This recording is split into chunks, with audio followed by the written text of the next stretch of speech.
Analyse, avis, questions d'actualité, c'est le podcast du Labo des Jeux. Bonjour et bienvenue dans ce nouvel épisode du podcast du Labo des Jeux. Aujourd'hui, on parle de Mon Puzzle Aventure épisode Dragon et épisode Terre d'Ocre. Mon Puzzle Aventure, c'est une gamme de jeux inventée par Antonin Bocara et Romaric Gallonnier, édité chez Gameflow. Et c'est également le premier épisode, Dragon, qui a gagné l'As d'Or Enfant cette année, en 2024. Ce qui m'a vraiment intéressé sur le jeu, puisque je m'intéresse toujours à l'As d'Or Enfant depuis que j'en ai un à la maison. Et donc c'est ce qui m'a lancé là-dedans. Avec ce jeu, en fait, on a plusieurs jeux à l'intérieur de la boîte. On a déjà un puzzle qu'il va falloir monter. On a un jeu de chercher-trouve à la Où est Charlie. On va chercher des indices à droite à gauche pour avancer dans l'histoire. Et on a, alors c'est très léger, mais on a un peu ce côté livre dont vous êtes le héros, d'avancer de chapitre en chapitre, plus précisément ici de pièce de puzzle en pièce de puzzle, pour avancer dans cette histoire et voir où est-ce qu'elle va nous emmener. Tout commence donc avec l'ouverture de la boîte, et il va falloir monter le puzzle. Alors il fait 42 pièces, normalement des grands garçons et des grandes filles comme nous devraient y arriver sans trop d'ennuis, mais ça peut être également un moment pour les plus petits d'être en autonomie, et de monter eux-mêmes le puzzle pour voir s'ils y arrivent, et pour s'éclater déjà là-dessus. Et surtout, ça fait une activité sans les parents, pendant laquelle nous on peut faire autre chose, comme lire les règles pour savoir comment ça va se passer après par exemple. Et après, par contre, il va falloir l'accompagner, parce que c'est toute une aventure qui va s'ouvrir. Il y a 3 entrées possibles, avec 3 personnages à suivre. On va aller les chercher sur ce puzzle qui est au milieu de la table.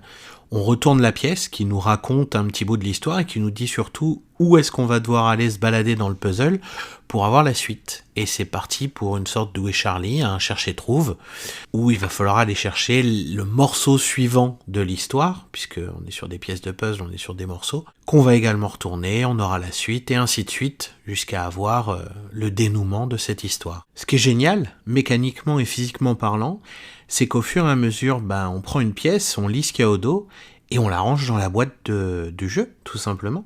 Donc à la fin de la partie, votre jeu, il est déjà rangé, prêt à être mis dans l'armoire, ou à être remis en place pour vivre une autre aventure. Alors nous, à la maison, ça rejoue beaucoup, c'est-à-dire que c'est devenu comme une histoire du soir. On sort le puzzle, il le monte tout seul, on fait l'histoire ensemble, on la lui raconte, mais au final, il n'y a plus besoin de raconter grand-chose, il la connaît très bien par cœur. Et une fois que c'est fini, on remonte le puzzle et on fait une histoire avec un autre personnage, et il la connaît également par cœur, et ça nous fait ça des dizaines et des dizaines de fois, comme les enfants savent très bien revoir les mêmes choses encore et encore. Au final, si je dois résumer le jeu, c'est bien simple, c'est tout simplement malin, c'est un savant mélange de différents autres jeux, donc comme je l'ai dit, du puzzle, du chercher-trouve, et ce côté aventure, livre dont vous êtes le héros, on avance de chapitre en chapitre. Et tout ça, ça donne un résultat vraiment bluffant, ça donne vraiment un jeu qui est incroyable, c'est-à-dire que la première fois qu'on y joue, j'étais là, je faisais mais c'est dingue,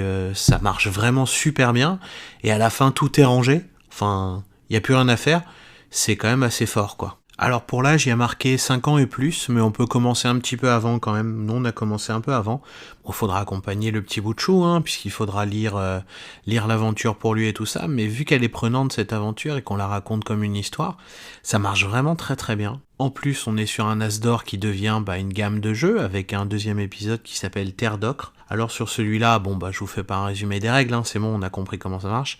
Sur celui-là, je l'ai trouvé un poil plus compliqué. Le dessin, il y avait beaucoup plus de détails, il se passait plein de choses partout, avec des régions bien marquées, et du coup, il était un peu perdu pour trouver des trucs. Même moi, par moments, j'étais pas serein sur les pièces que je retournais, mais au final, ça marche quand même tout aussi bien, et on a un super jeu encore une fois. Je vous ai pas parlé du prix, alors lui aussi il fait vraiment plaisir.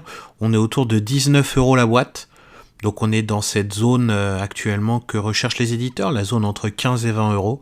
Là 19 €, il n'y a aucun souci, ça marche nickel. La boîte est assez grande en plus, donc ça me présente vraiment bien en rayon, ça attire l'œil. Avec le beau logo As d'Or dessus, il y a tout pour faire un succès quoi. En tout cas, c'en est un ici à la maison, c'est vraiment devenu un classique qui ressort très très souvent.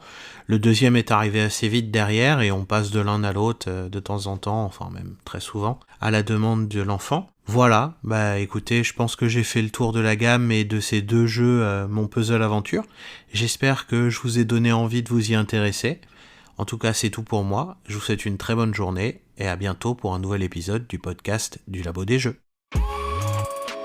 Vous pouvez également nous soutenir grâce à notre Ko-fi, dont on vous met le lien en description. Merci.